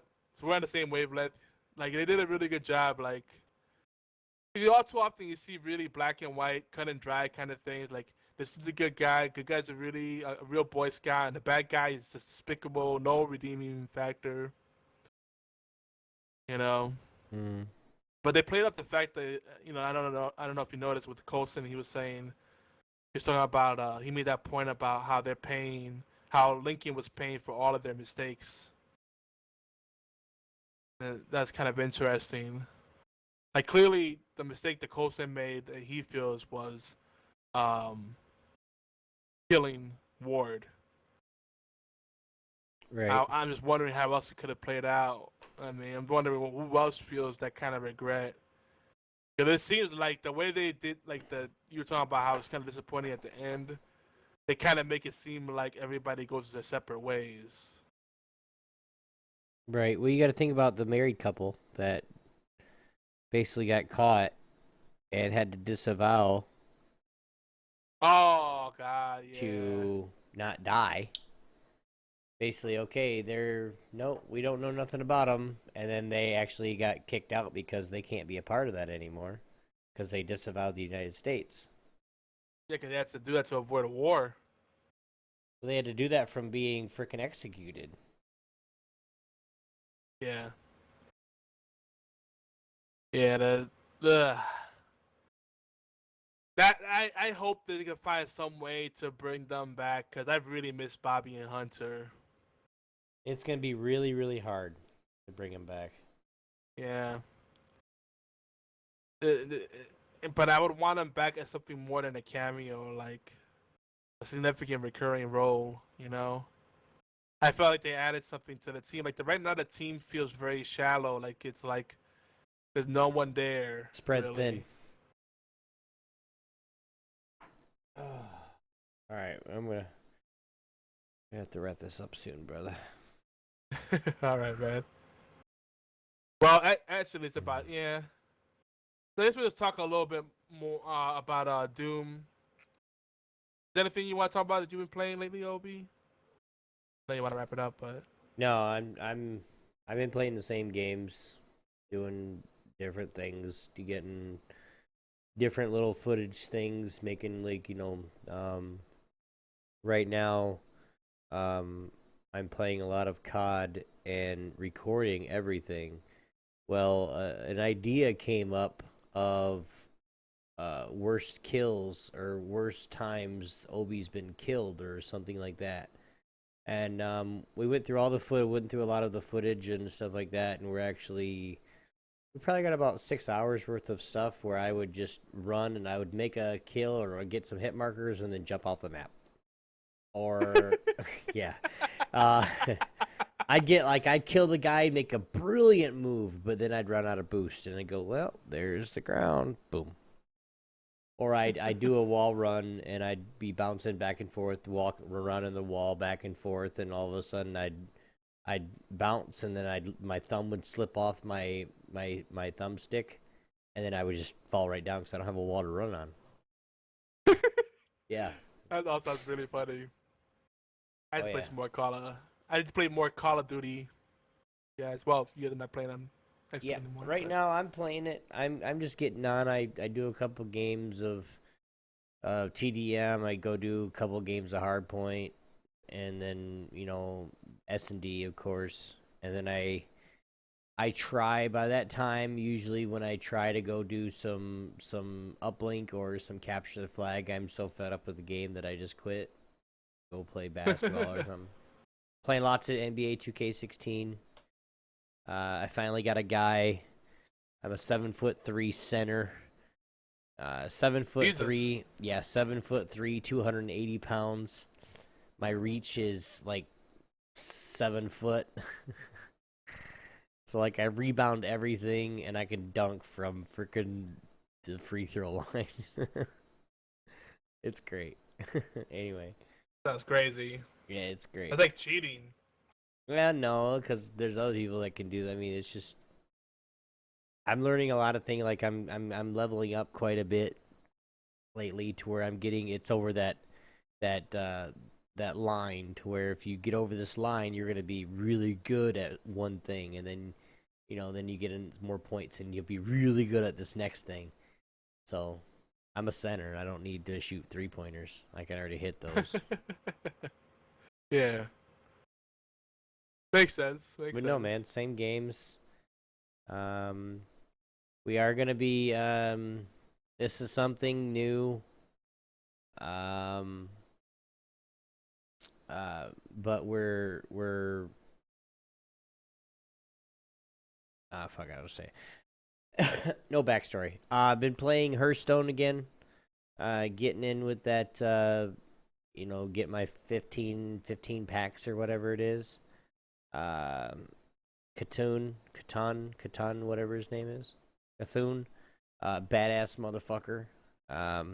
My highest Cthulhu was a 1818. I know Blades got his highest Cthulhu up to 21 and 21 or something like that. Yeah, it was great. Like, I just wanted to see it, played and how it worked, and it was pretty cool. Cthulhu is so strong. It's hard not to play it right now. Well, like I want to build a deck like his Blades' priest deck. His priest deck is just crazy good because every time he heals, it gives Cthulhu a +1/+1 or a +2/+2 or whatever it is. Picking up the monsters Hunter Generation 3 and 3DS XL with the Monster Hunter Generation in July. Nice. Yeah, I was recommending. So we're talking about Marvel and the Inhumans. It made me think about the Marvel trading card game on the original Nintendo DS. That game is really, really freaking good, and it has some really unique mechanics in it. I might play that tonight. Yeah. While I rest my old man back and try to get some sleep. But yeah, Hearthstone. Yeah, we were going. Well, and reason I'm getting back into Hearthstone too is we're starting to look for a player that's serious that wants to actually get into the esports scene. So I want to have a little bit of knowledge of the game. Yeah, in Hearthstone they just brought back the Mechazod Tavern Brawl, which is basically the only way you could do cooperative on Hearthstone right now. This should almost be like co-op. Tavern Brawl is up right now too. This is talking about the Mechazod is the Tavern Brawl. Yeah, I need to go and fight him. I feel like that should be a permanent, like cooperative or tag duel should be like a permanent feature. It's a cool thing. Like, because I have friends like they challenge me to a duel, and I don't want to battle them because it's like, well, yeah, we could do a fun battle, but we don't get anything out of it. Yeah. Yeah. But these ones you actually get gold if you win. Yeah, exactly. So. But you got to win together, so it's not like you're not versing your friends. You're actually playing on the same team. Exactly. So. You know, with Megazord, he's very frustrating. He basically part of the working with him is like as the paladin, your goal is to buff the creatures and be really smart about who you buff. And the priest obviously has to focus on prioritize healing because that's what the priest does. Well, there's a card. There's a card for a paladin where it's 2/2 every time you summon a creature. So like every time you summon your little 1/1 paladin thing, it's like a 3/3 right off the bat. It's a card. I was talking to Blades about it. It's a card that you can get. It's another Cthulhu card. Yeah, but the thing is with Mechazod, it's pre-made deck you have to work with. You have to use what they give you. Oh boy. But what's neat about it is like once you understand like the Mechazod, he only had like 3 main abilities that he does each turn, right? And that's at each player's turn. And at the end of each player's turn, he's gonna do one of these 3 things: overclock, which increases his attack, and he does it about 3 to 5 times per match. And he usually increases attack by like 2 points. I think he caps out at like 10 attack.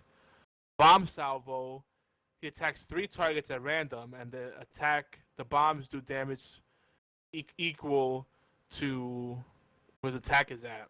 But the thing that's important there, he attacks 3 targets at random, but he will not attack the same target more than once. And then prioritization, he's gonna kill the minions with the highest attack. Oh yeah, I forgot. There's actually a 4th thing. He does a basic attack that attacks both players for the amount of attack damage that he does. So basically the whole thing is you want to keep your field as loaded as possible.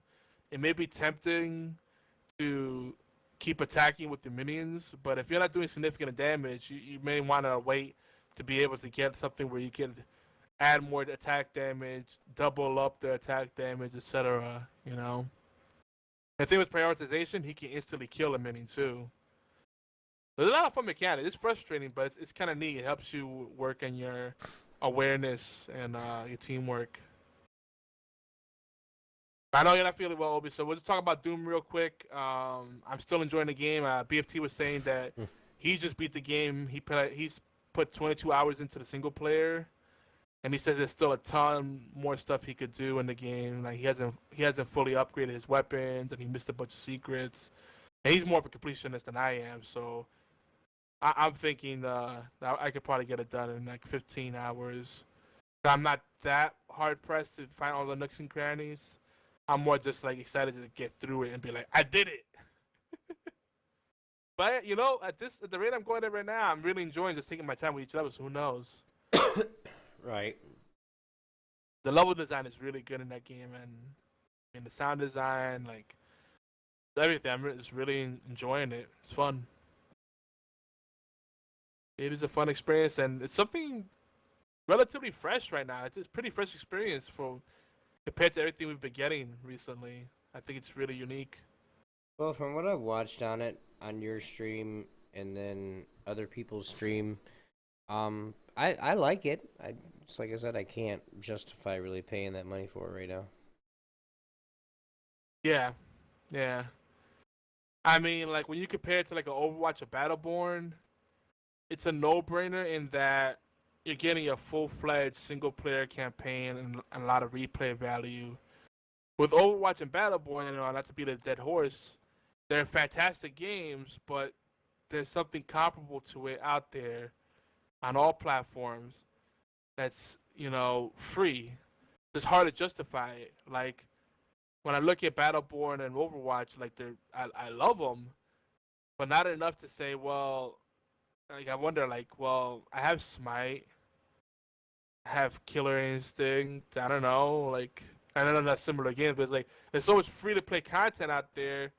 If you're doing something that's a paid game, you really need to do something special, you know what I mean? Like, it's weird. Air Mech, it's not really, most people won't consider it a full-fledged MOBA, but it's got the MOBA mechanics in there, and that's free to play on most platforms. I don't know, we have a lot of choices right now, so I think like game studios need to be a lot more aggressive, with the value that they offer. But anyway, do you want to add anything about what you've been playing, Obi? No. Maybe next week, if it all goes well, we'll either talk more about shooters, kind of the evolution of shooters and where we like to see them go. Or maybe we'll come back to Dark Souls. How about that? You never know.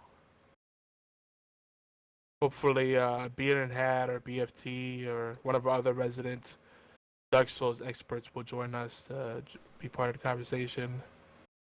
And hopefully I'll make progress on Dark Souls 1 or 2 or both. In the meantime. Right. And I'll still be not playing it.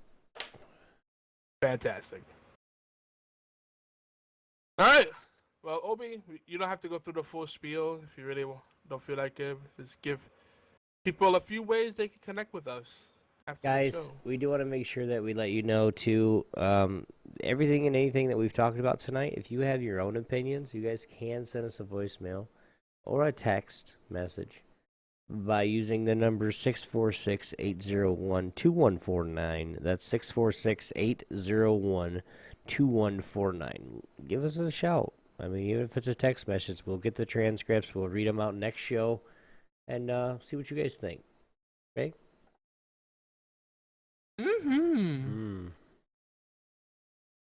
Now, you guys can, if you guys are interested in getting HorsePLAY Live, you guys can go and get it at many different places. Allgames.com, Player, FM, Stitcher, TuneIn Radio. You guys would take a few minutes to favorite, subscribe, thumbs up. Give us a shout. It really helps. Even better, we really enjoy getting reviews and comments. And that being said, we really enjoy, seeing what people think about what's going on with us. So let us, help us out. It's easy, guys. But huge thanks to all those that have been pimping out our content. Really appreciate it. If you guys want to check out the videos for these, you guys can go to youtube.com/geekyantics and twitch.tv/geekyantics. But here on Geeky Antics, in collaboration with All Games Radio Network, we have tons of shows that we cover. We're not going to plug them all. It'll take forever. If you guys want to go find your favorite show, go to geekyantics.net/schedule. You can also see our flagship show and our Twitch profile and aggregate feed over at geekyantics.net/podcast. Guys, remember the intros and outro are brought to you royalty-free by TechnoAxe. That's Techno with a K. Go to check him out, technoaxe.com. Other than that, guys, we really appreciate you. You guys can find me everywhere, Obi1X2, or make sure you guys, again, follow at Topstar Esports and, of course, at TSE Obi1.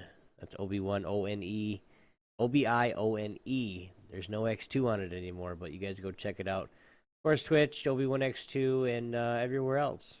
You guys can find me anywhere. Yep. Yo, by the way, we are on Google Play Music now. You can find us on there. We hit the big time. I guess that's what that means. Yeah. And I'm YogiZilla everywhere. Xbox Live, Twitter, Tumblr, Instagram. whatever else is cool these days. I don't know. Facebook. Still use that? I think so. Yeah. Yeah. It's where all the cool kids play. If you guys listen to us on allgames.com, the Dead Pixel Live Power Ranking Show is up next, followed by Knuckleballer Radio. It's new time every Thursday at 9 p.m. Eastern Time. Be sure to hang out in the chat room by just clicking the live or chat button. Now remember our friends at the B Team Podcast. They're now Tuesdays at 9 p.m. Eastern Time, 6 p.m. Pacific, on our unofficial sister network, All Games Radio Network. Guys, it's Obi-Wan X2. Over there is YogiZilla. We'll see you guys next week. Peace. Peace out, yo.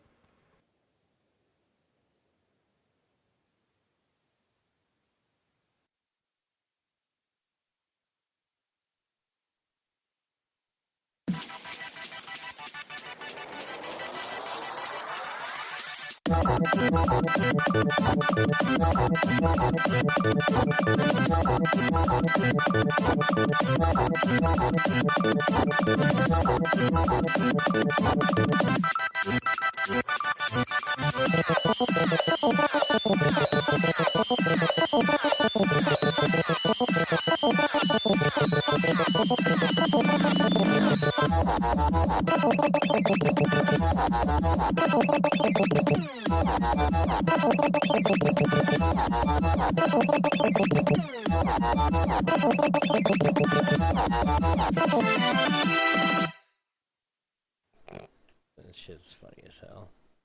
Later, guys. Love you long time. Peace.